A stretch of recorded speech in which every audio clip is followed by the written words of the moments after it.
Saludos cordiales. Esta mañana, en varios lugares del país ha habido protestas de vecinos indignados porque no pudieron dormir, simplemente porque no tenían energía para activar sus ventiladores y poder soportar un poco las infernales temperaturas que abrazan a este país en estos días.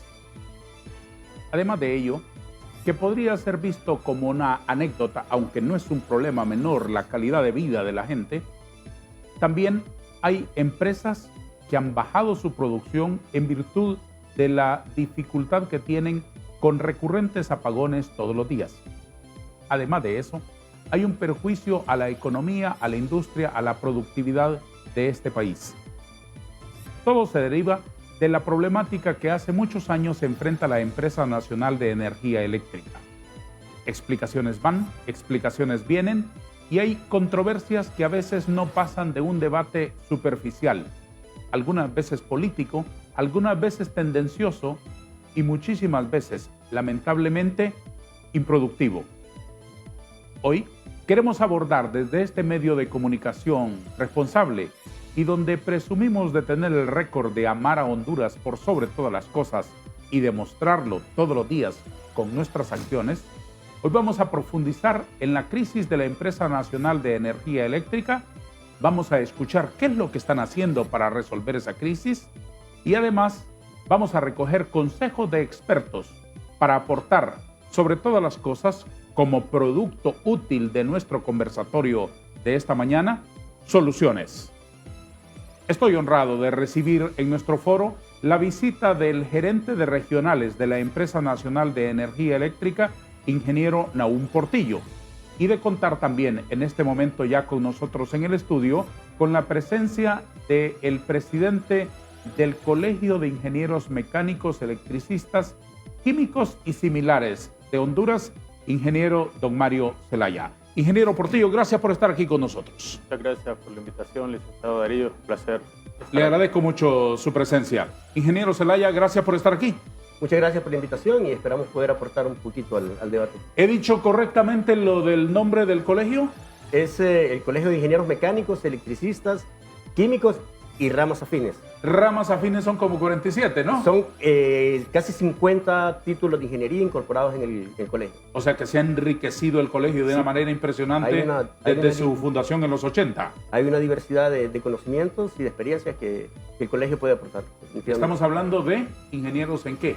Ingenieros mecánicos, electricistas, químicos, mecatrónicos, informáticos en sistemas industriales, vinícolas, energía nuclear. Hay 50 profesiones.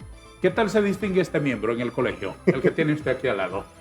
No lo conocía personalmente, habíamos hablado un par de veces por ahí, por unos temas que Solo había visto apoyo. su nombre y cada vez que aporta mensualmente sus colegiaciones. Más o menos. Sí, ¿verdad? Muy bien. Gracias, ingeniero Zelaya, por estar con nosotros. ¿Cuánto es el periodo en el colegio de su gestión? Estoy en el segundo periodo, pues es un periodo de un año cada periodo. Un año. Sí, se está terminando el segundo periodo. O sea que a usted le gusta la reelección. Bueno, en realidad un año es muy poco realmente para hacer algo. Honestamente. Ajá. Sí es. Sí.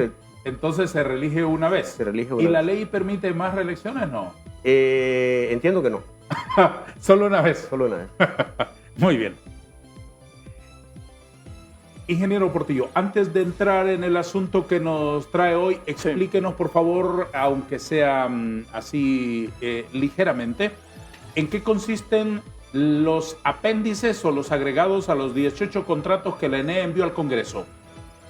Una renegociación que se realizó al principio de la administración, en la cual consiste en hacerlos un poco más flexibles para el pueblo hondureño, bajar el precio del kilovatio. Hasta la fecha solamente se han renegociado 18 contratos, que son los que van para el Congreso. Está pendiente enviar otro paquete también, pero lo que se busca al principio es crear un precio más estable, o sea, renegociar un precio más flexible para la población, más bajo, de esos contratos que se aprobaron en años anteriores, que son realmente leoninos para la población de ¿Esos 18 contratos son de distintas magnitudes? Claro, de distintas magnitudes y distinta tecnología también. ¿Y de distintas empresas? Y de distintas empresas, sí. ¿Hay alguna empresa que tenga más de uno? Pues mire, nosotros vamos negociando con cada una de las empresas que venden energía a la Empresa Nacional de Energía Eléctrica. Si hay una empresa que sea dueña de más generadoras, no les sabría decir. Vamos renegociando o vamos sentándonos con cada una de las empresas que están registradas. Y la esencia de esos anexos, apéndices o adendas, como le dicen, qué palabra más fea esa, a los contratos en el Congreso, ¿son todos en materia de cambiar el precio con el cual la ENE está pagando la energía que compra? La mayoría van en ese sentido, en cambiar el precio y algo otros que se les ha hecho otro tipo de modificaciones. ¿En qué sentido? En el sentido de ingresar más generación al sistema. ¿En virtud de las necesidades? En virtud de las necesidades, claro. ¿Sin haber participado en un concurso? Entiendo que ellos tienen un contrato con la empresa y en base a ese contrato se puedan hacer ese tipo de modificaciones y si la ley lo permite, entonces se puede hacer esas ampliaciones de generación en base a la necesidad que ha habido. ¿No son contratos que ya están en funcionamiento, que ya entraron en aplicación y los mandan al Congreso solo por trámite? ¿O esperarán que diga el Congreso para llevar adelante la operación? Bueno, en el Congreso se someten a escrutinio público y ahí se revisan, se analizan, ellos son los que tienen la última palabra para aprobarlos, eso está claro. Claro, nosotros les damos todos los insumos a ellos, la información que requieran, Claro. Y ahí no se está aprobando nada que esté fuera del marco de la ley. No, estoy de acuerdo, pero ustedes esperarán en la ENE que el Congreso Claro que sí. termine con el trámite legislativo para que esos contratos puedan ser transformados con esos anexos. Claro que sí. Sí. Así es. Se lo pregunto porque tenemos derecho los hondureños a sospechar. Muchas veces los contratos entran en vigencia, se compran las cosas y después van al Congreso, como hicieron los policías con esta especie de tanquecitos con los que hoy andan en las calles. Primero los compraron, los trajeron, los exhibieron en las calles de Honduras. No sé para qué les sirve, por supuesto, y tampoco entiendo la prioridad que tiene eso mientras no haya respiradores artificiales en el Catarino Rivas. Yo no acepto gastos policiales ni militares, pero primero los trajeron y después llegaron al Congreso a decirle, mire, apruébenos estos contratos. Sí, claro. Hay un procedimiento, ¿no?, que es el que se debe seguir, que es el que está establecido. Como le menciono, los contratos han ido al Congreso, sin embargo, usted conoce mejor el Congreso que yo y sabe las dificultades que hay actualmente y que han habido para revisar esos congresos. Ellos tienen una cola bastante larga de asuntos pendientes que tienen que aprobar. Entonces, ¿qué esperan ustedes? Nosotros esperamos que se aprueben, que se revisen y que se aprueben lo más pronto posible, ¿no? Es una necesidad latente que está esperando. Una última pregunta sobre esa cuestión. En el conjunto de los 18 contratos, si usted me dice que hay una renegociación exitosa para los intereses de los consumidores finales, ¿cuánto se está ahorrando la ENE? Pues a exactitud no les sabría decir, pero es bastante el ahorro que se está haciendo. Nosotros hacemos una magnitud o un aproximado de casi 30.000 millones que se está ahorrando al año la Empresa Nacional de Energía Eléctrica, el Estado en este caso. ¿Cuántos son los contratos pendientes de enviar también renegociados en un segundo paquete al Congreso? Son alrededor de 20 contratos que están pendientes. 20 más. Todavía, sí. Muy bien. Presidente del CIMEC, ¿cuál es el problema de la ENE? El problema de la ENE, eso pareciera que fuera como un déjà vu. Cuando nosotros empezamos con el CIMEC, buscamos alguna información de las cosas en las que el CIMEC había participado y nos encontramos un documento elaborado al interno del CIMEC que se llamaba Origen, Causa y Efecto de los problemas financieros de la ENE. Medidas alternativas para afrontarlo. Documento preparado en el CIMEC por expertos. ¿Okay?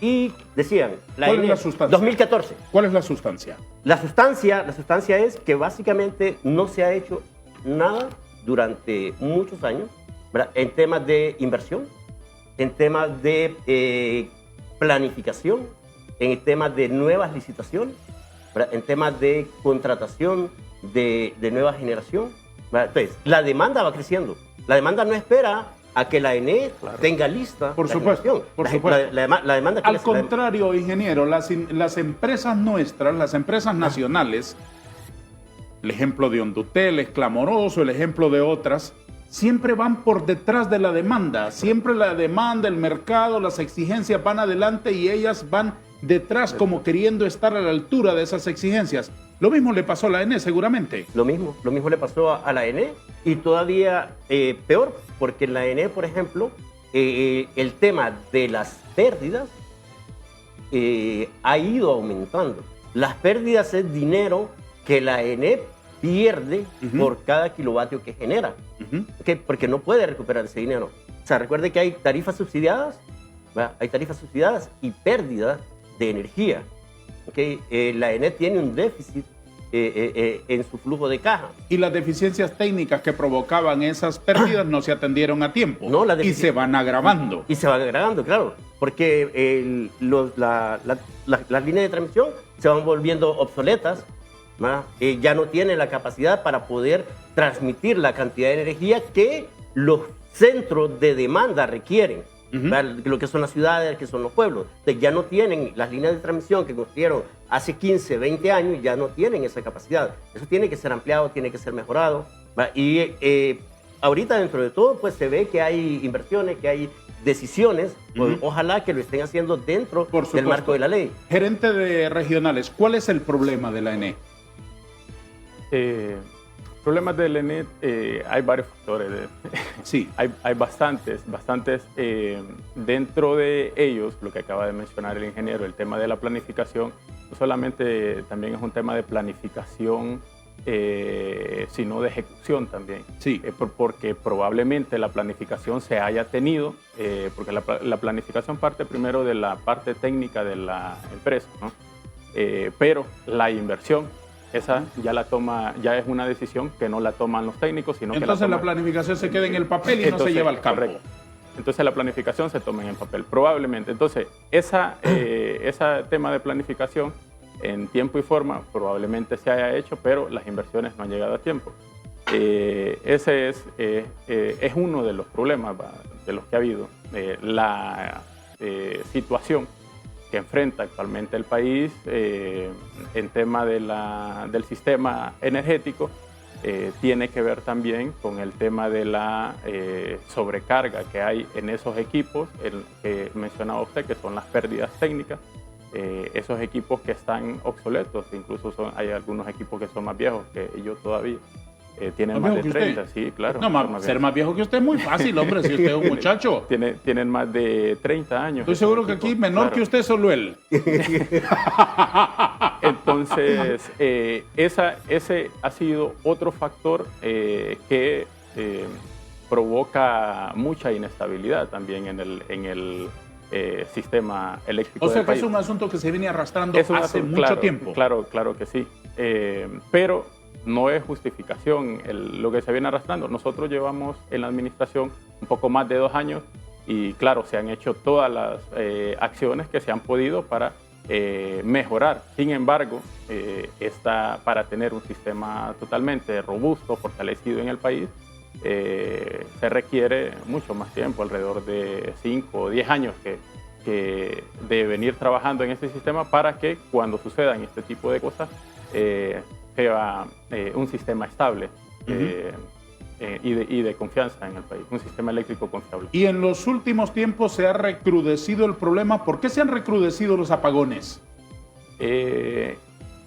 Bueno, se han incrementado últimamente por lo mismo también. Se ha incrementado la demanda, entonces esa demanda que tiene actualmente el país al momento de trasladarla, de transportarla por las líneas, ya sea de transmisión, de distribución, no se dan capacidad, por lo mismo que ha mencionado al inicio el ingeniero. O sea, esas inversiones, esas construcciones de nuevas líneas, de nuevos circuitos de distribución, no se han hecho en tiempo y forma, y eso lo que viene a provocar es una sobrecarga que los operadores del sistema SCADA y del Centro Nacional de Despacho tienen que desconectar para que no suceda una desgracia más grande. O sea, si nos ponemos a evaluar o a exponer un equipo, puede ser más tiempo el tiempo que se tarde para reparar que la... Eso es estar fuente de administrando energía, una crisis. correcto. Eso es estar administrando una crisis, correcto. Le doy la bienvenida también a nuestro conversatorio a don Samuel Rodríguez, experto en energía. Gracias por estar aquí. Muchísimas gracias. Señor Rodríguez, ¿cuál es el problema del ENE? Mire, el problema no solamente el ENE, o sea, todo lo que son servicios públicos. De hecho, con el ingeniero Mario venimos del sector de telecomunicaciones. Y si nos ponemos a ver lo que es el agua, telecomunicaciones y energía, dentro de la parte nuestra pasa mucho por un tema de inversiones de infraestructura. Entonces, ¿qué pasa cuando nosotros queremos desarrollar un proyecto a nivel estatal? Definitivamente no tenemos la unidad ejecutora que pueda llevar a cabo este proyecto de la manera más eficiente. Y se da mucho tema, lastimosamente, de corrupción. Esa colusión entre el empresario y el político de turno. Entonces, mientras sigamos en ese modelo donde no podemos transparentar, donde no podemos profesionalizar estos servicios, pues nos quedan otras aristas, como en el caso de telecomunicaciones, Centroamérica y energía, en el año 94, pues se empezaron a privatizar. En el caso de Honduras y Costa Rica no ha sucedido como tal, y lo que nosotros tenemos ahora es un modelo estatal en un proceso de volverlo más eficiente. Entonces, la ENE, hay que decirlo claramente, la ENE está en quiebra. O sea, no es una empresa quebrada. Sí. A diferencia de Hondutel, es que la ENE todavía es un monopolio natural. A diferencia de Hondutel, es que ya tiene competidores mucho más adelantados y que prestan hoy ese servicio público. Claro. Nadie se queja de telecomunicaciones. Hay celulares por cada habitante, que si nos hubiéramos quedado con el modelo Hondutel, seguiríamos definitivamente atrasados en el tema de telecomunicaciones. No hay que permitir que ocurra lo mismo con el ENE.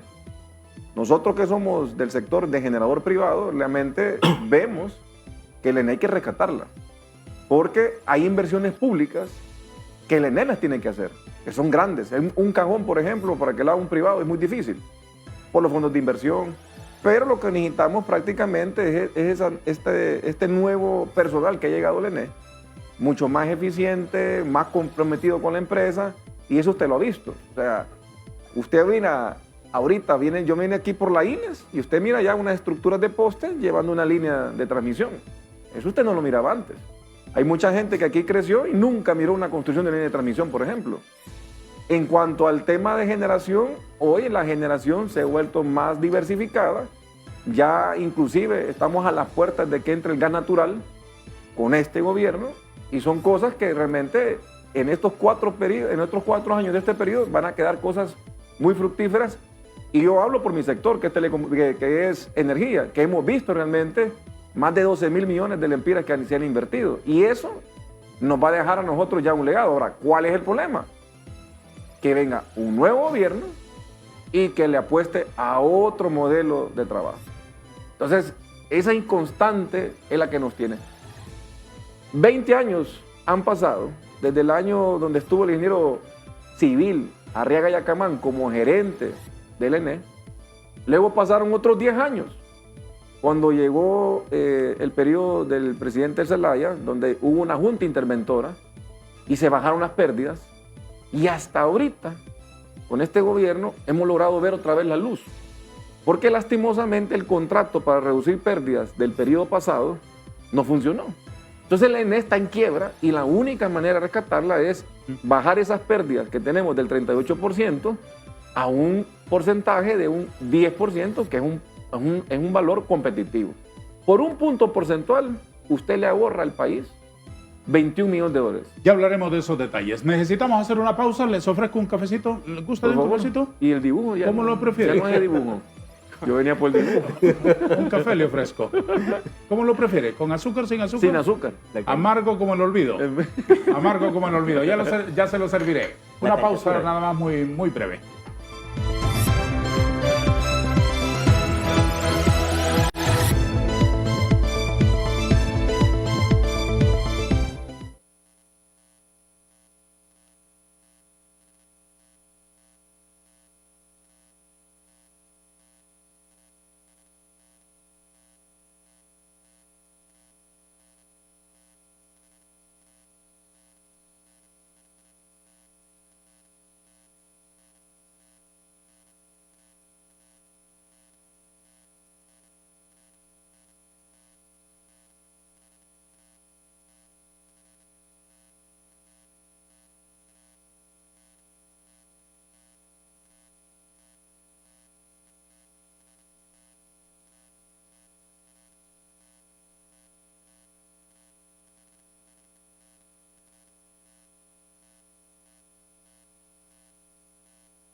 Ingeniero Portillo, frente a esa crisis colosal que está enfrentando la ENE, ¿qué están haciendo ustedes? Bueno, nosotros hemos implementado una serie de acciones, quizás me ayudan alguien con la proyectando algunas imágenes. Las imágenes, ya las vamos a incluir acá. Nosotros hemos hecho una serie de acciones, dentro de ellas ha estado el arrendamiento, ¿no?, de la generación, como lo podemos observar. ¿Eso qué es? Incorporaciones en generación del 2024. Esta es la incorporación de la generación hasta el momento. Se han incorporado 192 megas entre mercado de oportunidades y arrendamientos que se han realizado. Y está pendiente entre junio y julio el incorporamiento de 114 megas más. Nosotros en el tema del arrendamiento de la generación lo hemos instalado en puntos específicos que son más críticos en el país para contrarrestar la situación actual, ¿no? Y falta por incorporar 114. En total se van a incorporar 106 megas al sistema eléctrico del país. Aparte de eso, quizá me ayudan con la otra lámina. Hay otra imagen, sí. Se ha trabajado también en un proceso de ampliación, lo que le comentaba al inicio del programa, las subestaciones y la capacidad de transformación que nosotros encontramos era realmente malísima, o sea, desfasada. No había la suficiente capacidad, por eso se realizó o se está realizando en este momento un proceso de adquisición de 20 transformadores. Eso nos sirve a nosotros para ampliar la capacidad de transformación en las distintas subestaciones. De la mano con estas mejoras que se están haciendo en las subestaciones, en las 20 subestaciones del país, va también la construcción de esos circuitos de distribución, porque una vez transformada la energía se tiene que buscar la manera de distribuirla, ¿no?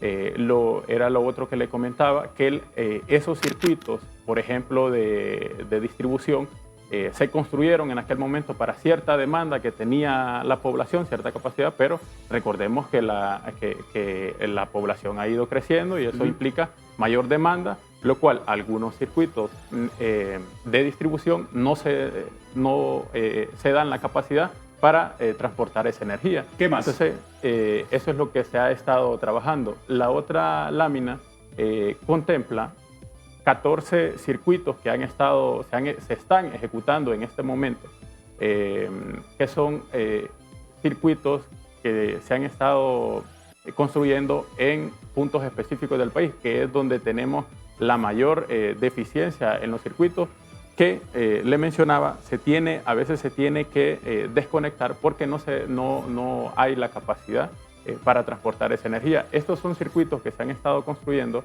y estos circuitos también anunciarle a la población que para finalizar de construirlos se tienen que hacer algunas suspensiones en el servicio, hasta de 8 horas, porque las empresas contratistas que están desarrollando no tienen la capacidad para hacer esos trabajos en caliente, o como decimos nosotros, energizados. Entonces se tiene que suspender el servicio hasta por 8 horas, al menos una vez a la semana, para hacer esas mejorías de las que les estoy que se requieren. Sí, correcto. Presidente del CIMEC, ¿esto es suficiente?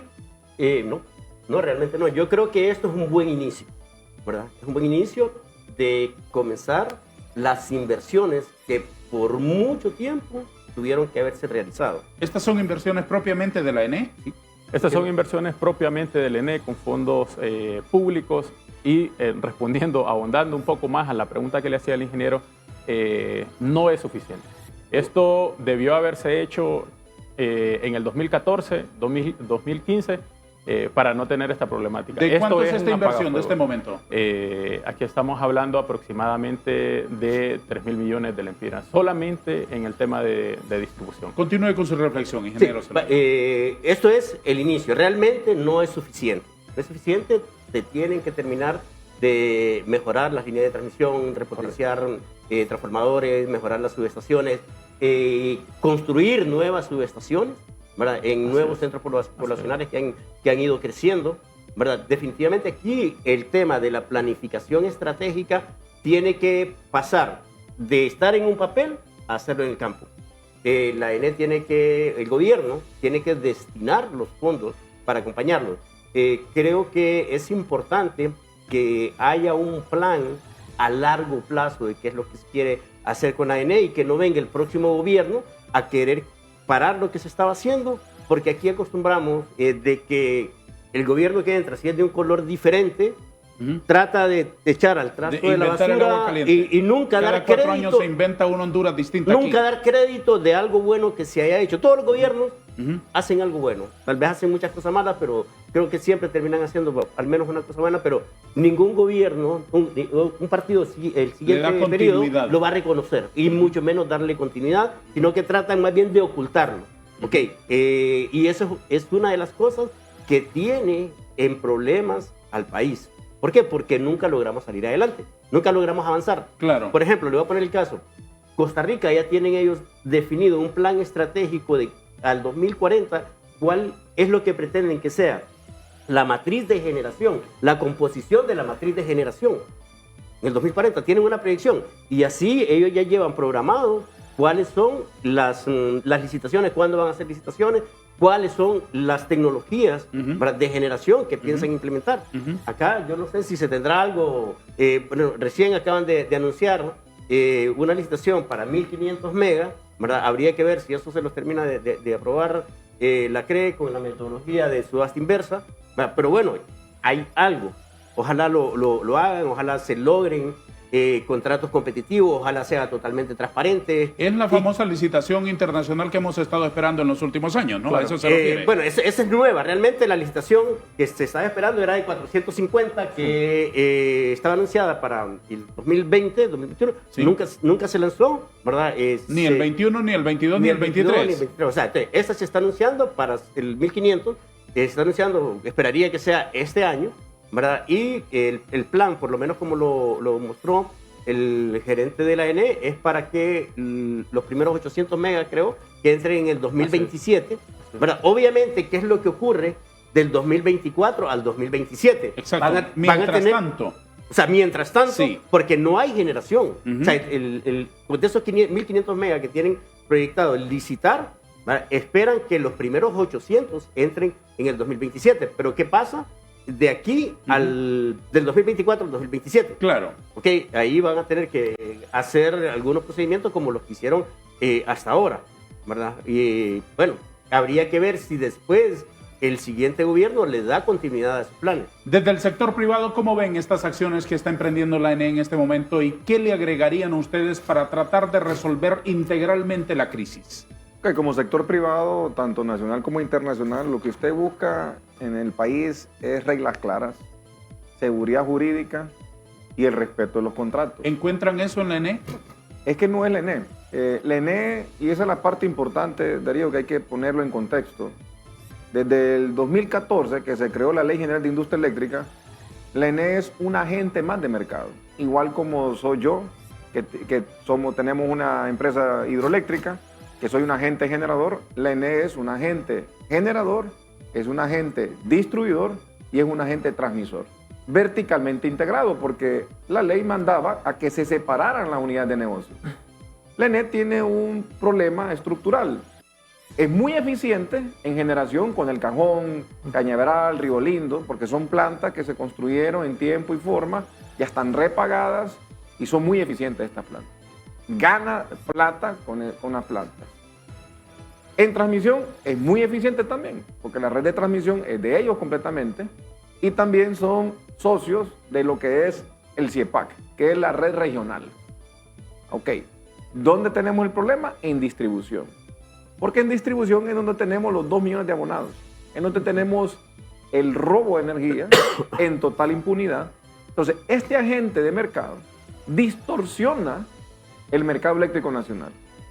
¿Por qué lo distorsiona? Porque esas pérdidas que estamos llevando, anteriormente no había una CRE, no había la Secretaría de Energía. Entonces, ¿qué hacían los políticos? No, mira que me quiero ver bien con el pueblo, bajémosle el precio de la energía. Pero no le trasladaban el costo real a la tarifa eléctrica. Desde el 2014, al crearse ya la Secretaría de Energía, que es una Secretaría de Estado que tiene potestad de ley, entonces también se conforma la Comisión Reguladora. Y la Comisión Reguladora empieza a reglamentar el sector. Hay un reglamento para las empresas distribuidoras, que en Honduras solo tenemos una, aquí en el territorio nacional, del Sistema Integrado Nacional, perdón, pero tenemos otras empresas distribuidoras en Roatán, Guanaja, Utila y Puerto Lempira. En Puerto Lempira inclusive tenemos 2 empresas distribuidoras. En un pueblito pequeño hay 2 empresas distribuidoras. Entonces, ¿qué pasa? Que el país completamente tenemos un índice de electrificación de apenas el 85%. Nos hace falta electrificar el 15%. Tenemos un sector de costo de energía alto y un servicio deficiente. Son indicadores que hay que manejar, porque esta parte no es de que si van a haber apagones o no van a haber apagones, es la incidencia de los apagones y cuánto duran esos apagones y qué lo provoca. Entonces, esa es la parte que hay que informar, y hoy por hoy es la Comisión Reguladora la que debe emitir esos informes. Antes lo hacía Manitoba porque supervisaba el contrato de la EH, pero hoy es la Comisión Reguladora la que debe emitir esos informes para que nosotros miremos esos indicadores y miremos cómo van bajando esa incidencia. Estas olas de calor que tenemos ahora definitivamente son cosas inusuales, pero nosotros como sector privado, ¿qué es lo que buscamos entonces? Seguridad de pago. Entonces, ¿qué pasa? Cuando la ENE, que es un posible comprador de la energía, vemos que está en crisis, que son más de 80.000 millones de lempiras que deben, y vemos que hay facturas atrasadas, lógicamente tenemos temor. Ahora, en la gráfica que usted presentó, es bien importante resaltar esto. A raíz de la ley, tenemos 2 mercados. Tenemos un mercado de PPAs con el Estado, que hasta el 2014 se suscribieron. Y a partir del 2014 se habilitó un mercado de oportunidad.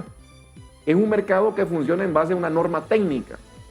ROM, que en ese mercado, ahí usted pudo ver que hay plantas que entraron ahorita dentro del plan de los 270 megas que son mercantes. ¿Qué quiere decir mercante? Que yo entro a mi propio riesgo, sin contrato, a participar en un mercado como que me vaya ahí el mayoreo a vender pepinos y me tengo que poner al precio A lo que salga. a lo que salga. Ujú, Correcto. ujú. ¿Qué Ahora consecuencias tiene eso? ¿Mande? ¿Qué consecuencias tiene eso? Las consecuencias son de que tenemos 450 megas ahorita en ese mercado sin contrato, que es una energía eficiente porque se liquida a precio de mercado, no está subsidiada por ninguna ley de incentivo. ¿Por qué es así? ¿Por la emergencia? No, es la estructura de los mercados eléctricos. Los mercados eléctricos tienen un mercado que son de corto plazo, como pasó ahorita, a eso quiero explicarle. Plantas diésel son de corto plazo. 2 años. Es una crisis, hay que resolverla. ¿Qué es más rápido? Diésel, pongámoslo.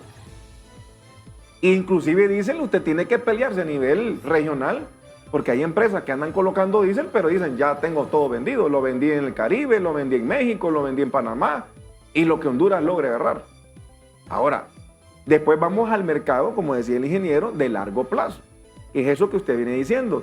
Desde el 2019 venimos chineando una legislación de 450 megas, que se pretendía hacer con el natural, que después con el ministro Marlon Tábora eso se canceló. Caímos a la pandemia, la demanda vino para abajo, comenzamos el 2021 otra vez a recuperar la economía del país. Hoy estamos viendo una demanda, ojo, una demanda que satisfacemos de 1950, pero atrás de esa demanda hay una demanda insatisfecha, que es la que no logramos cubrir, que anda alrededor de unos 100 megas más. O sea, si nosotros quisiéramos cubrir realmente la demanda hoy conectada, estaríamos hablando de un pico de demanda de 2.150. Pero ojo también, tenemos casi 1 millón de habitantes todavía sin energía, porque el país solo está electrificado al 85%. Con el otro 15, ese el otro 2.150 se incrementa Aquí- notablemente. Hay que incrementarlo. Entonces, ¿qué pasa? Cuando nosotros vemos que el Estado sí puede aportar muchísimo, pero manejándose de una manera formal, con una unidad ejecutora de proyectos, pero seria. El país lo que le hace falta es miren, el talento, aquí está el ingeniero que es presidente del CIMEC, ya va por su segundo mandato, y él es casi el que ha transformado un poco el colegio, le ha dado otro enfoque, ha creado el coworking, ha hecho team building, o sea, le ha dado otro enfoque porque él viene de una mentalidad corporativa. Hemos tenido muchos presidentes del CIMEC que no traían la mentalidad que él trae. Eran personas tal vez que inclusive venían del ENE, pero no tenían esa visión de largo plazo.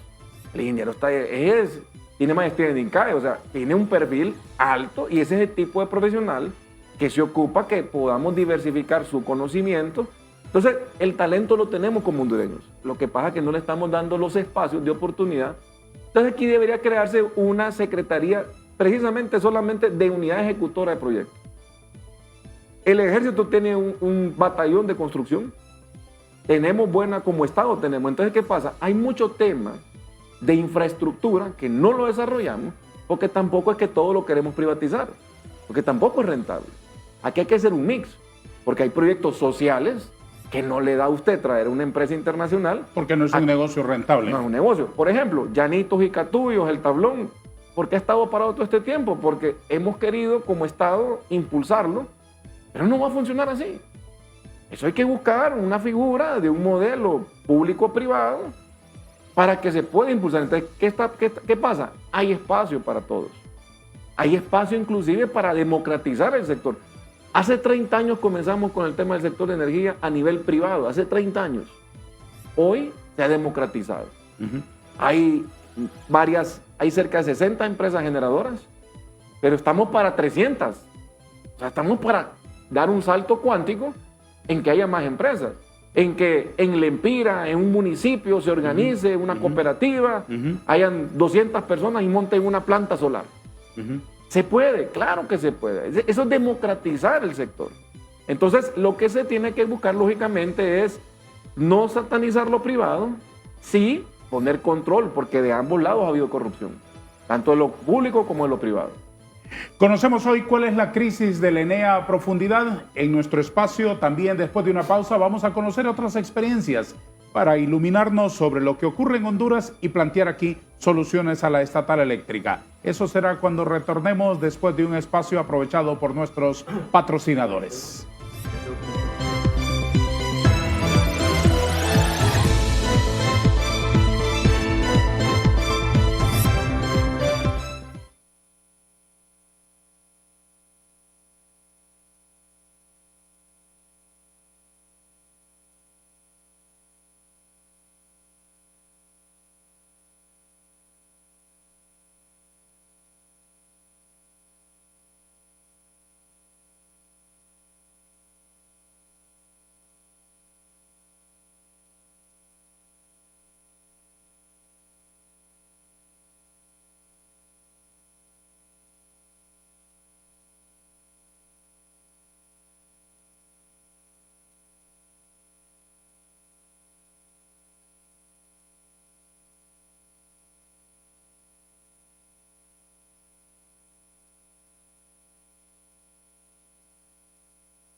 Don Samuel, antes de pasar a otro acápite, explíqueme cuáles son las ventajas de esos lugares donde la distribución está en manos de pequeñas empresas para pequeñas localidades, las islas de la Bahía y otros que usted mencionaba. Sí, fíjese que, Solo por establecer una comparación. por ejemplo, Reco, mira Roatán. Primero, Reco era el mismo pueblo, se había organizado en generar energía ineficiente. Después llegó la ENE a tomar control, ineficiente.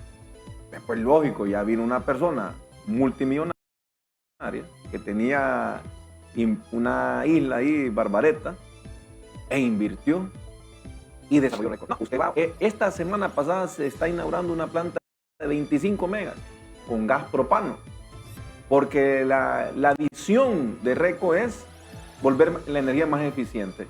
¿Qué tiene Reco? Tiene energía eólica, energía solar con baterías, eliminando el diésel, y todo lo está pasando a gas en una isla. Y además de la generación con recursos limpios, en la comercialización, en la distribución, ¿cuál es la experiencia? La experiencia es bien importante. La Comisión Reguladora, Sí. a través de su unidad de fiscalización, ha llegado a hacer auditoría ahora de la eficiencia de distribución, las inversiones que están haciendo y la revisión de la tarifa. Entonces, esa es la figura del Estado, que ese ente que él la cree, que inclusive usted lo paga en su factura. Ahí dice, No la me Comisión recuerde. Reguladora. No me lo recuerde. Correcto. Entonces, llega a ser esa función. ¿Qué hace la Secretaría de Energía? La Secretaría de Energía es la que regula hidrocarburos, la política energética del país. Entonces, es la que da inclusive ese subsidio o, en su defecto, da ese incentivo del no pago del impuesto en el combustible para que el tema de energía sea más barato y sea más accesible. Ingeniero Portillo, en este proceso de administrar la crisis frente a una demanda que no han podido equiparar con la oferta de la ENE, ¿Qué trabajo han hecho ustedes en materia de democratizar o mejorar la matriz de generación? Bueno, con ese tema, incluso va de la mano también ahorita con la licitación que mencionaba el ingeniero, la licitación de los 1500 megas, ¿no?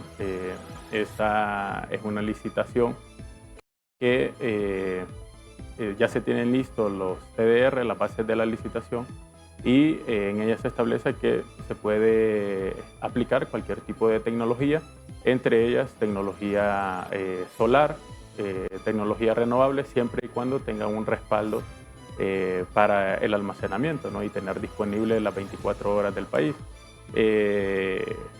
Parte de la democratización, ¿no?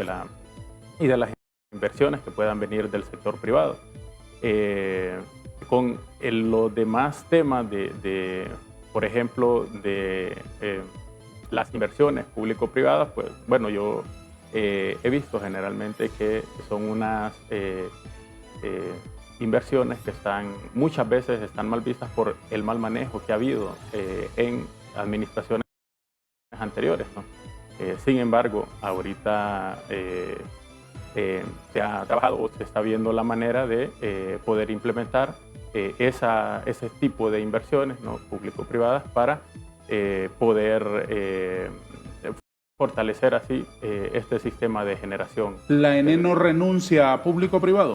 No, la ENE no renuncia. Nosotros somos un sector que obviamente, lógicamente, necesita de la generación privada, claro, de las inversiones que puedan realizar las empresas privadas, y no está sujeto a que pueda venir, no menciono que haya alguna en camino, pero no está sujeta a que pueda venir un tipo de contratos público-privados.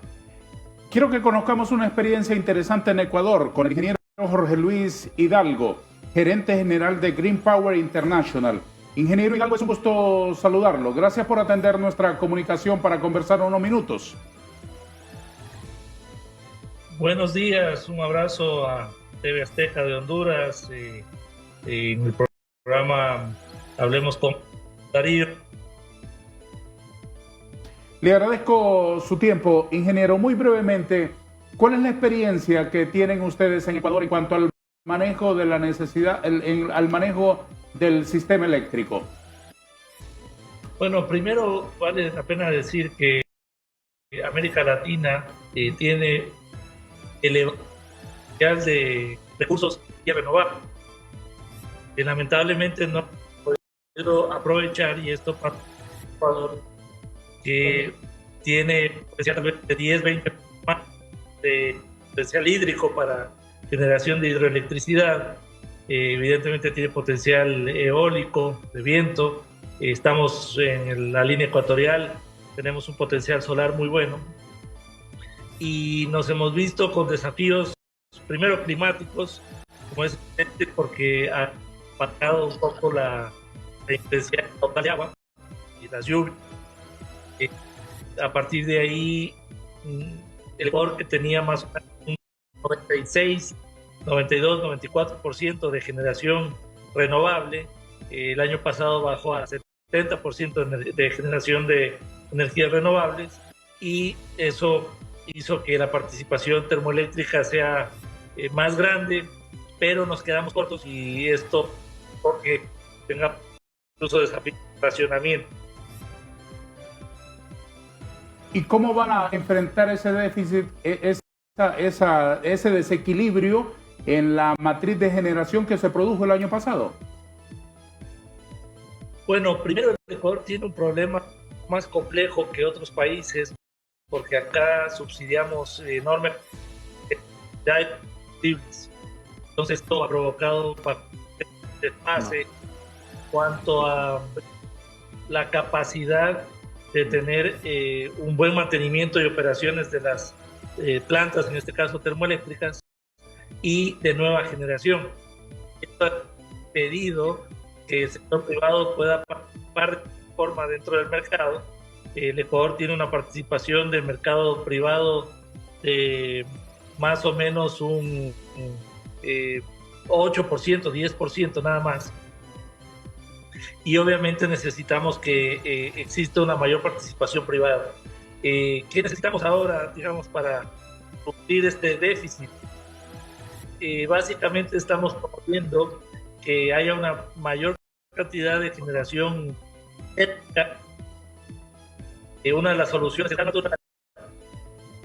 El Ecuador tiene un alto potencial de producción nacional de gas que todavía no lo hemos aprovechado. Entonces, en ese sentido, creo que a cortísimo plazo vamos a necesitar implantar la producción de gas, probablemente traer algunas barcas con fuel oil o diésel, pero en el mediano plazo, evidentemente, una mayor participación de gas natural, y esperamos que sea con producción nacional.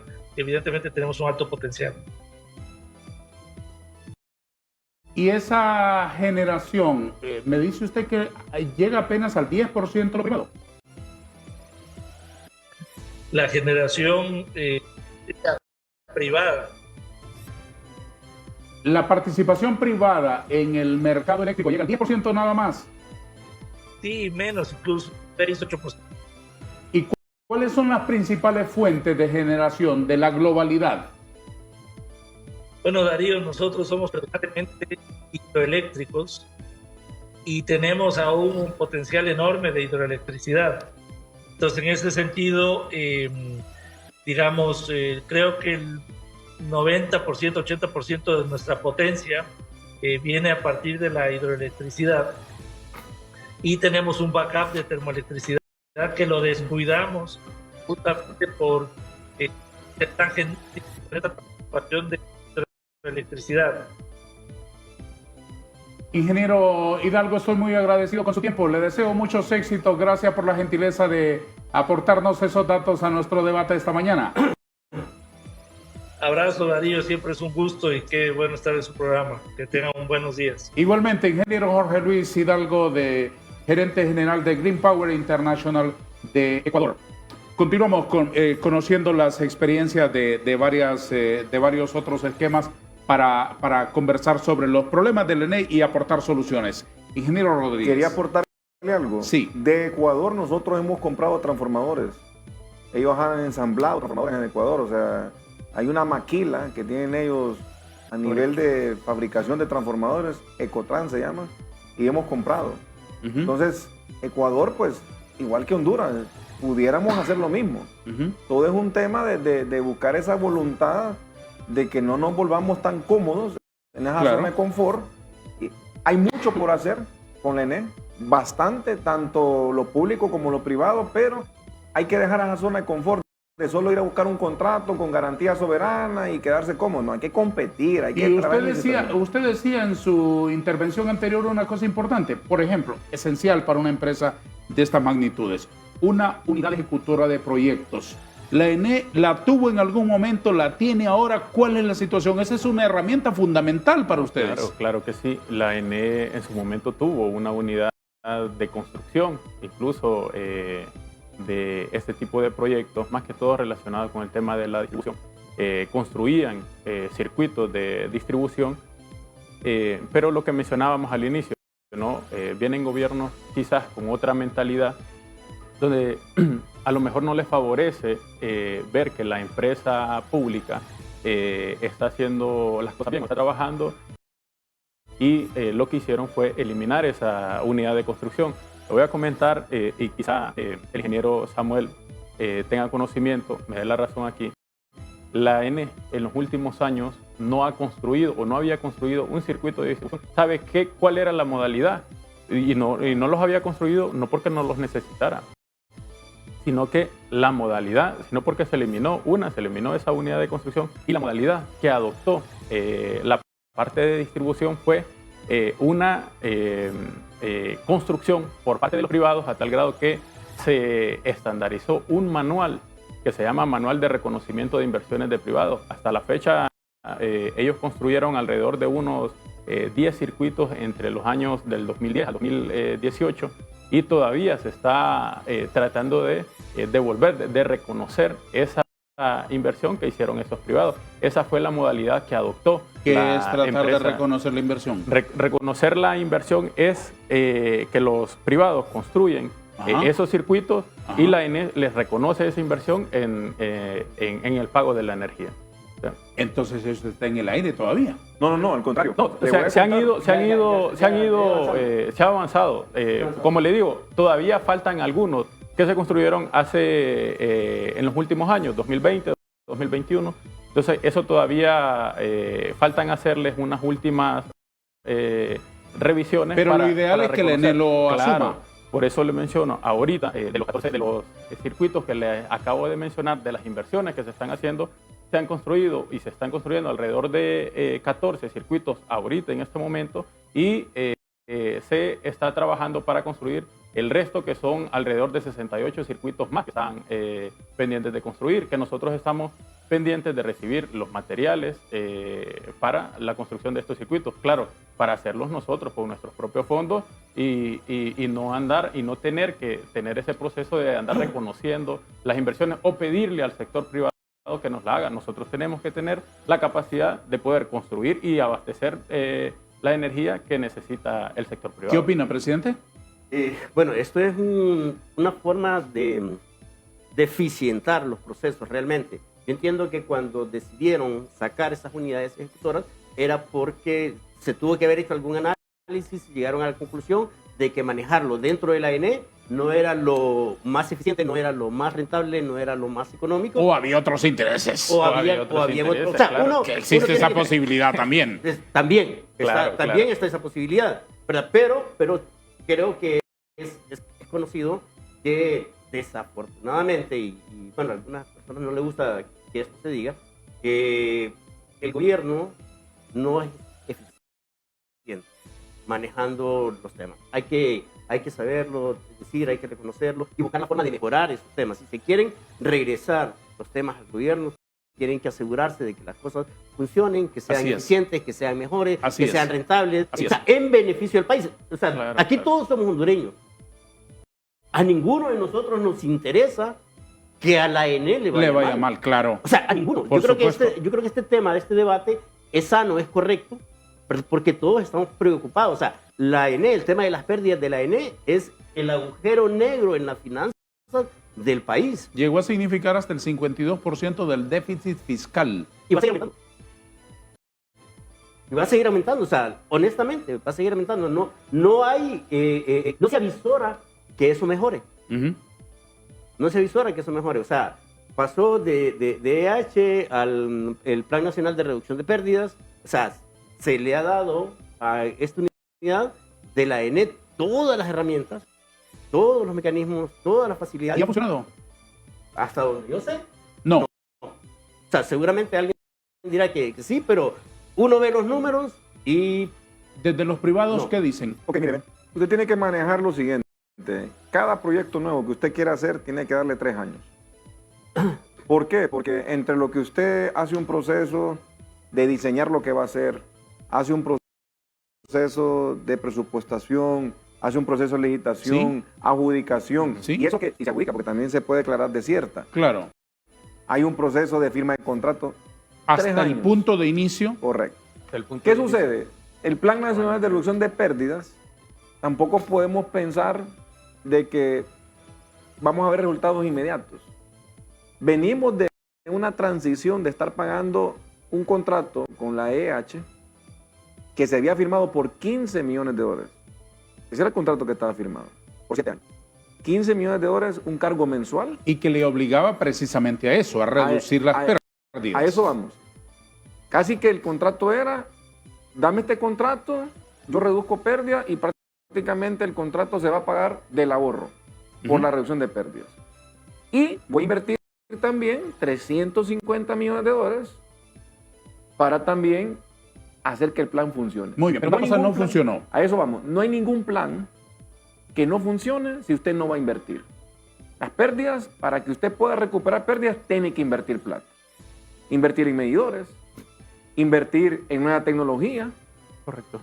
invertir en planes que son revisiones, cambios de acometida, hay que invertir plata. Y Claro. si no hay inversión, no va a haber recuperación. Que nosotros le llamamos afloramiento. Afloramiento es que usted recupere porcentaje. ¿Qué sucede entonces? Usted tiene ahorita un ENE que tiene un plan de reducción de pérdidas, que también tiene un personal que hay que capacitarlo, hay que equiparlo. Hay que darle también el equipo para que opere. Pero si lo nombran políticamente, ese programa no va a funcionar. Es que voy a eso. Mire, hay que entender que nosotros, como hondureños, tampoco vamos a satanizar lo que realmente sucede. El hecho que se emplee un personal y son 2.000 personas, ¿sabe cuál es el problema? El problema es endémico desde el punto de vista de que usted cuando va a abrir un negocio, ¿qué es lo que hace primero? Es capacitar al personal, Bueno. darle todo a su equipo. Entonces, ¿qué sucede? Hay una unidad, y volvemos a lo mismo, hay una unidad ejecutora que planifica esa transición. Entonces, ¿qué sucedió ahorita? Teníamos también la EH, que la EH, bien o mal, tuvo 7 años, un personal cautivo, que lo pudo poner en relación con personal colombiano, y salieron 1.300 personas altamente capacitados. Que hay que aprovecharlas. Que hay que aprovecharlas. Entonces, y tenía también una N de distribución solamente para alumbrado público y para algunos temas puntuales de distribución. Entonces, ¿qué es lo que tiene que hacer ahora? Es fusionar todo. Lo demás me lo dicen después de una pausa, si les parece, porque llegamos a las 8 y aquí es prohibido olvidar que somos empresa privada. Gracias a Dios que somos empresa privada y hay que darle espacio a los anuncios.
En el afán de ilustrarnos ampliamente, conozcamos otra experiencia, la experiencia de Costa Rica. Y quiero que escuchemos muy brevemente a don Melvin Pacheco Vázquez, director de proyectos de Coneléctricas. Este hombre es experto en operación y mantenimiento de centrales hidroeléctricas y en su institución estudian y desarrollan proyectos de energías renovables.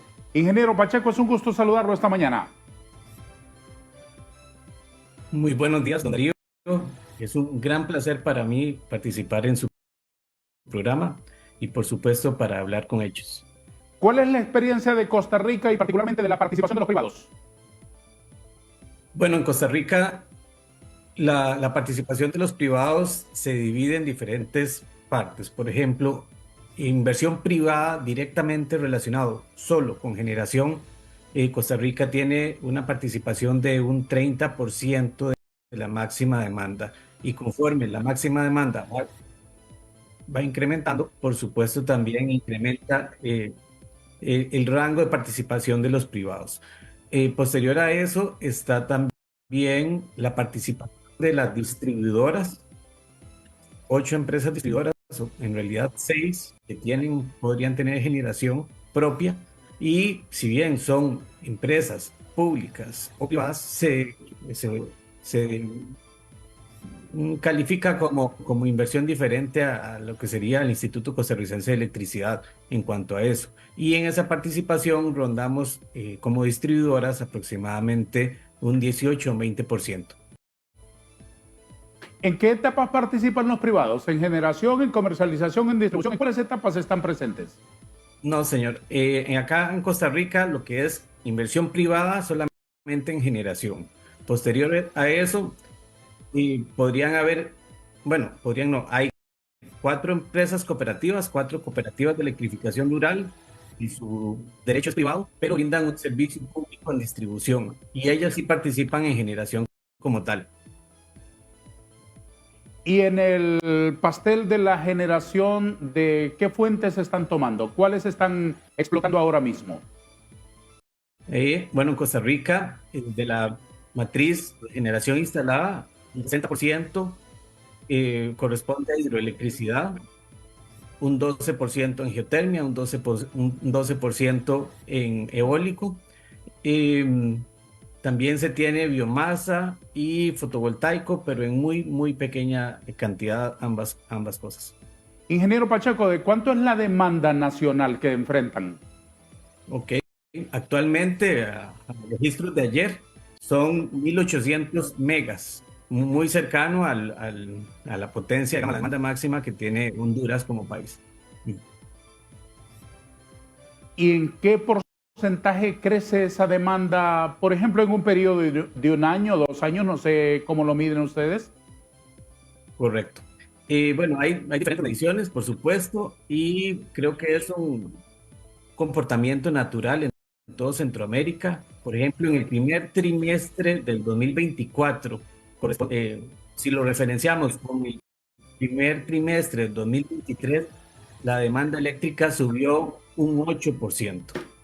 Y si comparamos ese mismo comportamiento, ese mismo periodo de tiempo, del 2022 al 2023, esa demanda no subió primer trimestre ni siquiera un 1%. Entonces, sí hemos experimentado dentro de la realidad nacional y centroamericana de reducción de hidroelectricidad por efectos del Niño, un incremento importante en la demanda eléctrica a nivel nacional. En algunas zonas, en las partes turísticas, por ejemplo, llegó a ser hasta un 13 o un 14% respecto al año pasado. ¿Cuál es la relación porcentual entre la demanda y la oferta? No, es casi un 2%. Ahí en cuanto a la oferta instalada, potencia instalada, tenemos alrededor de 3.500 megawatts instalados, y de la demanda, bueno, 1.850 es lo que tenemos. Es ligeramente menor a 2 veces la potencia, pero obviamente como son energías renovables, variables, eso hace entonces que nuestra capacidad dependa en mucho de generación, dependa en mucho de las condiciones climáticas que ya sabemos. Por supuesto. Una última cuestión, ingeniero Pacheco. Estamos hablando aquí de la crisis profunda de la Empresa Nacional de Energía Eléctrica. ¿Cuál diría usted que son pilares fundamentales para tener una sana empresa pública?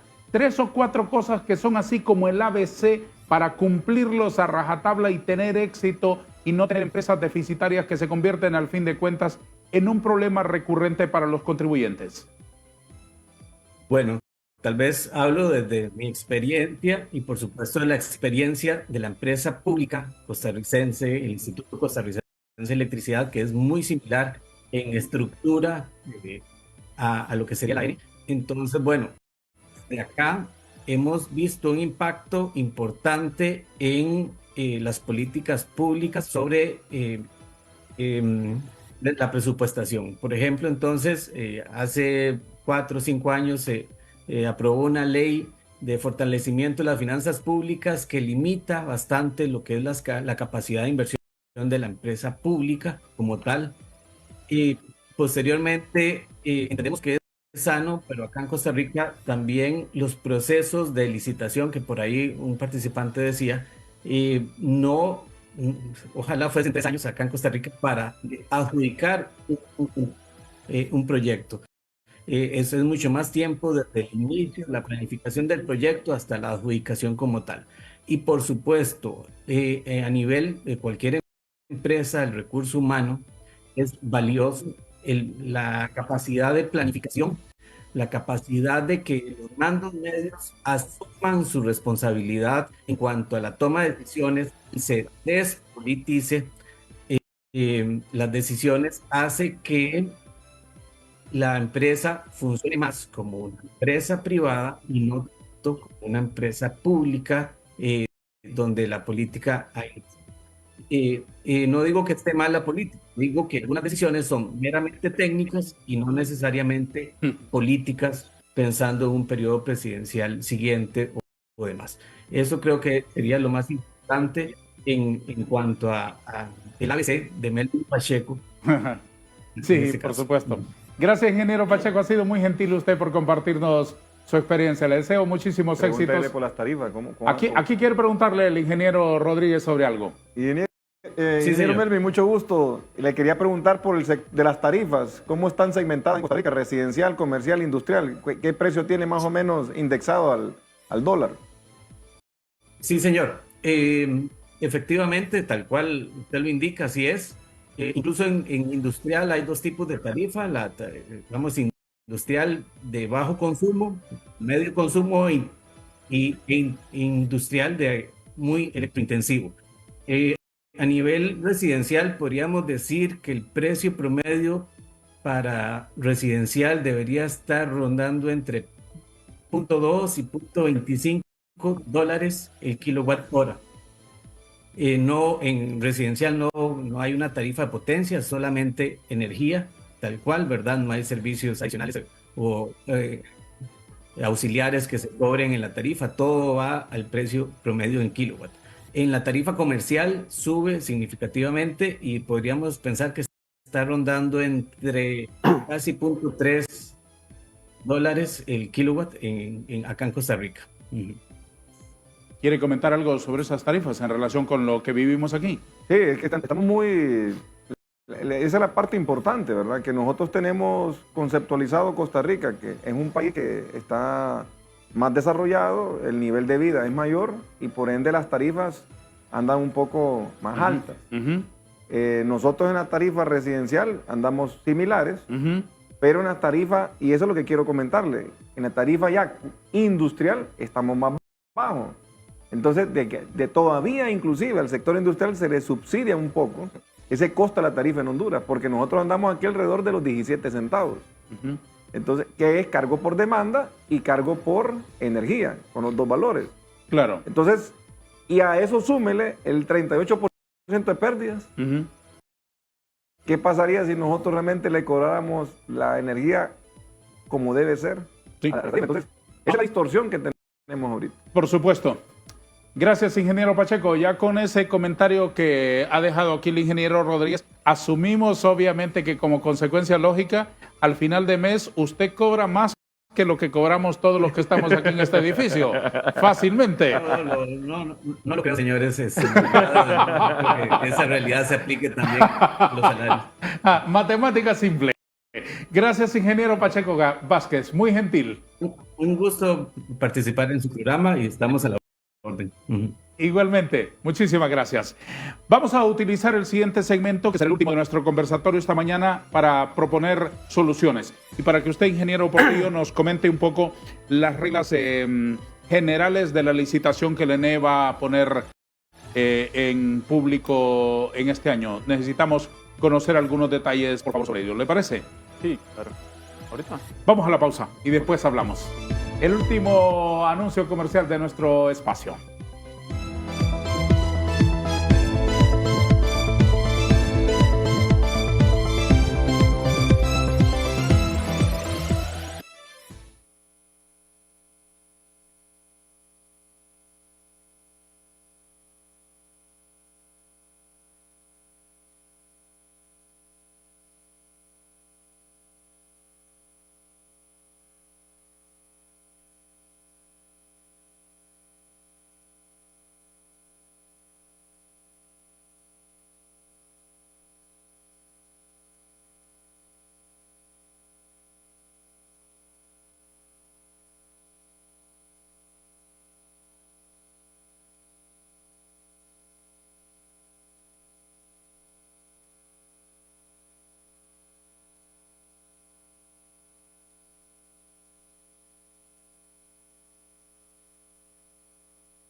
Ingeniero Nahum Portillo, gerente de regionales de la ENE. ¿Cuáles son las líneas básicas de la licitación que la ENE va a poner en la opinión pública pronto?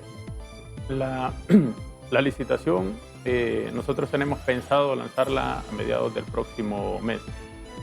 ¿Ya está lista? Ya prácticamente Ya pasó está esa bastante vaina de la avanzado. revisión de la CRE, De la CRE. que pasaban de escritorio a escritorio, de escritorio a escritorio y estaban con ese enredo. Sí, es correcto. ¿Eso está superado? Se ha avanzado bastante en ese tema. Entonces, tenemos una mesa técnica trabajando en ello. Esperamos que el próximo mes esté listo. Junio. Junio ya están listos los TDRs y esperamos que se lance el próximo mes. ¿Qué implica la licitación, licenciado Darío? Bueno, lo mencionábamos al inicio del programa, son 1.500 megas. Lo que se busca es una diversidad en la tecnología que se pueda implementar. Son 3 paquetes de acuerdo a la necesidad. El primer paquete efectivamente es de 800 megas. Luego va un paquete de 400 megas y posteriormente un paquete de 300 megas. La generación de energía esperamos nosotros que sea diversificado para no depender directamente de los combustibles de búnker o de combustibles fósiles que llamamos. Esperamos que sea también de energía renovable siempre y cuando tenga un resguardo para que la energía esté disponible en cualquier En una momento del línea día. de tiempo aproximada, ¿para cuándo piensa la ENE tener disponibilidad de esos 1.500 megas que va a licitar? Bueno, recordemos que son 1.500 megas, ¿no? Una empresa lleva su tiempo en instalación, lleva 3 años, 3 a 5 años. 2027, correcto. 2028 y 2029. Así es. Así es. Entonces, 2027, 800 En las megas. etapas de los 800, los 400 y los 300. Y los 27, 300 28, 28 y 30. 27, 28, 29. ¿Y de aquí al 27? De que el 27, bueno, se tienen que emplear Hay las 350 mismas... megas ahorita en el Congreso. Correcto. Precisamente eso. Hay Para- 112 eólicos, 240 térmicos. ¿Qué significa en el Congreso? Pendientes de las aprobación. de aprobación. Las adendas que se mandaron van 2 proyectos nuevos. Ujú. Entonces, es parte de eso. Y el mercado de oportunidad, como le dije a Y usted, correcto, el mercado de oportunidades también, que todavía hay algunas empresas que están Sí. pendientes para la incorporación. Mercado de oportunidades es una modalidad que la aplican a nivel regional. Claro. Solamente, creo que aquí a partir del 2014 se comenzó a implementar, pero era una necesidad que se... Claro. que se Muy bien. dando. Aprovechemos los últimos minutos de nuestro foro para proponer soluciones. Desde la presidencia del CIMEC, si en ustedes tuvieran todas las potestades del mundo para resolver la crisis de la ENE, no de ahora, ingeniero, no de ahora, no resolver que no hayan apagones en las próximas 24 horas en una comunidad determinada, sino el problema estructural del ENE, ¿qué recomienda? Bueno, realmente el problema estructural de la ENE viene pérdida. Se tiene que hacer un enfoque, un trabajo bastante fuerte en el tema de reducción de pérdidas, pero que sea eficiente, garantizando que haya realmente una reducción, porque eso está dilapidando las finanzas del país. El otro, con el tema de las licitaciones, o sea, que se realicen en tiempo, que se realicen con transparencia, que se realicen con conocimiento, que se garantice la seguridad jurídica a los inversionistas y que no vayan a venir dentro de 4, 5, 8, 10 años a querer cambiar las cosas, ¿verdad? Porque estas son inversiones que se hacen a largo plazo. Se tiene que garantizar que haya diferentes opciones de nuevas fuentes de generación y que estén cerca de los puntos de demanda para que las líneas de transmisión también, la necesidad de inversión en líneas de transmisión se disminuya, ¿verdad? Porque de nada sirve que todo lo pongan en un solo lugar y que haya que construir líneas de transmisión para el resto del país. Claro. Entonces tiene que hacerse una buena planificación con el tema de las licitaciones, ¿verdad? Pero sobre todo que sean transparentes, que aseguren valga la redundancia, seguridad jurídica para los inversionistas. Desde el sector privado, ¿qué recomiendan? mire, ven, hay que priorizar aquí el tema de la eficiencia. Eficiencia energética, eficiencia en las contrataciones. Y este modelo que traemos de que inclusive, Darío, hubo un periodo de gobierno donde cambiaron 4 gerentes. Sí. ¿Qué sucede? Cada gerente que se sienta es volverle a contar la historia, es darle otro enfoque. Y yo le apostaría más a una superintendencia donde fusionemos Hondutel, la ENE, para estos servicios públicos, darles una estructura tipo como el ejército, que hay una junta de comandantes que van escalonando por antigüedad. La ENE es una empresa y el sector de energía eléctrica es donde usted se puede retirar dignamente. Aquí hay empleados que tienen más de 30 años y usted se puede retirar dignamente, con una muy buena jubilación, con su casa, con sus hijos estudiados y dejándoles un legado. Sí, pero más allá de eso, las consecuencias para el país es A eso tener voy. una empresa fortalecida, blindada de los vaivenes de la política, etcétera. Correcto. Entonces, con esa superintendencia usted deja de estar politizando el tema. Vamos a hablar claro, hay una junta directiva en la ENE, donde está conformada por representantes de la Serna, Ministerio de Finanzas. No funciona adecuadamente, la A eso historia vamos. nos lo ha enseñado. A eso Sí vamos. no funciona. Tenemos el COEP ahí. Entonces, ¿qué es lo que tenemos? ¿Qué es lo que tenemos a nivel de Secretaría de Energía para realmente darle un sentido de empresa? Y vamos a hablar claramente, cuando es una empresa pública, no quiere decir que lo público es regalado o es barato. No. Ujú. Quiere decir que yo no estoy priorizando ese 40% de utilidad que percibo como empresa privada. Claro. Yo estoy priorizando, pero ojo, un servicio de calidad, porque yo puedo ser barato o puede ser caro, pero al final, ¿qué quiere usted? Pagar por algo que usted se sienta que tiene un valor agregado. Ujú. Entonces, hoy por hoy, ni Hondutel ni la ENE, lastimosamente, hay ese sentido, porque en los últimos 20 años, le hemos dicho, solo hemos tenido 3 gerentes buenos. Arriaga Yacamán, la Junta Interventora entre Aristide Mejía, la abogada Rixi y ahora el gerente que es el doctor Eric Tajada. ¿Por qué le digo que son buenos? Porque han tenido buena relación de ellos como gerentes con los presidentes.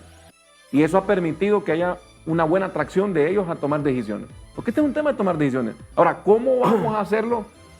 Y escuche usted ahorita las voces de los que quieren aspirar a la presidencia para el 2026. Nadie habla del tema de energía. Todo está en una politiquería barata de poder, pero no se enfocan en, hey, aquí estamos como hondureños.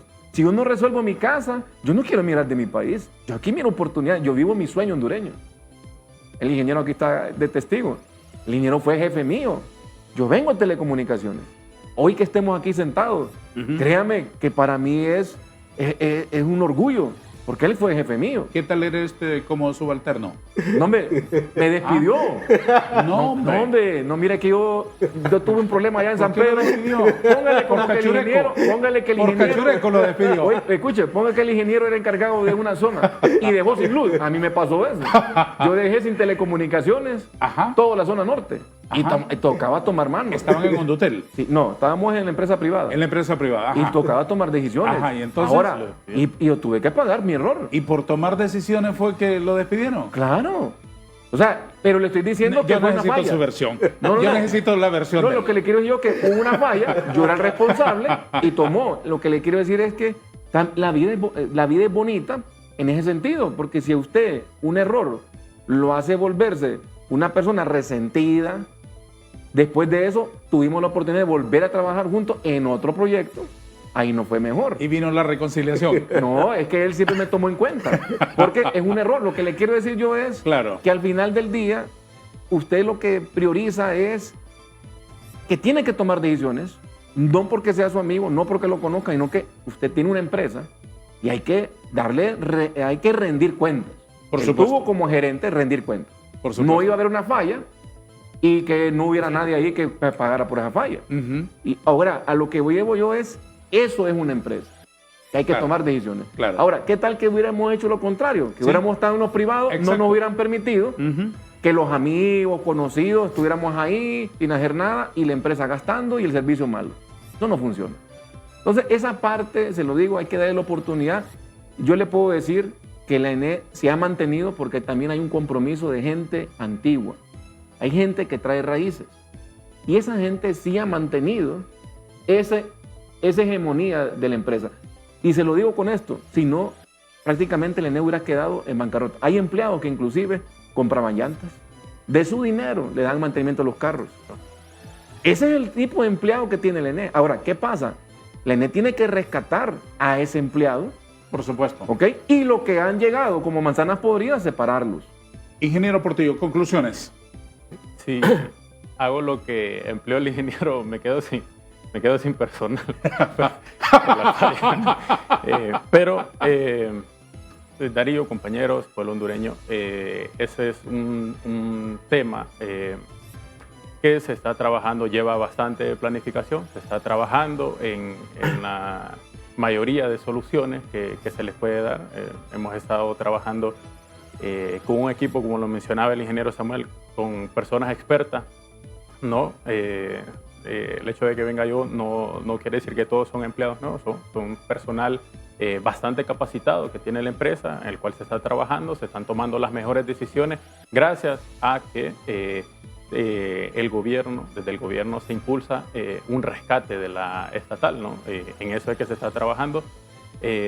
No tuviéramos este tipo de foros y estas situaciones si la empresa fuera una empresa rentable y si estuviera en mejores condiciones, ¿no? Sin embargo, sabíamos al inicio, cuando asumimos la administración también, lo complejo que estaba este tipo de trabajo y este tipo de rescate que se tenía que hacer a la estatal eléctrica. Se están haciendo todas las inversiones posibles, una inversión grandísima, como nunca en ningún gobierno se había realizado. Entonces, esas inversiones llevan su tiempo porque no son soluciones de la noche a la mañana, son esas construcciones, esas ampliaciones en las subestaciones, de capacidad en las subestaciones, llevan su tiempo. Esas construcciones de líneas de transmisión, líneas de distribución, llevan su tiempo y se está trabajando en ello. Ese es el tema de la licitación también, por ejemplo, la capacidad de la generación. Es algo que lleva su tiempo, pero pensamos nosotros sacarlo en tiempo y forma. Entonces los trabajos se están haciendo para notar una mejoría en el sector eléctrico. Aquí están los ingenieros, ellos saben, no es de la noche a la mañana que se va a notar, lleva su tiempo y estamos trabajando en ello. Entonces, quise transmitir este mensaje al pueblo hondureño para que lo tengan en cuenta, ¿no? Porque hay mucha desinformación y hay personas, individuos que se aprovechan de eso y politizan el tema y dicen muchas veces que no son capaces, que quieren ver resultados en un mes, en un par de semanas, pero no es así en el sector eléctrico. Ingeniero Nahum Portillo, gerente de regionales de la ENE, el ingeniero Mario Zelaya, presidente del Colegio de Ingenieros Mecánicos, Electricistas, Químicos y Similares de Honduras, y el ingeniero Samuel Rodríguez del sector privado, han compartido hoy aquí sus puntos de vista en el foro Hablemos con Hechos de TV Azteca, que llega a su minuto final. Muchas gracias, señores, por su gentileza de estar con nosotros. A todos ustedes también, gracias y adiós.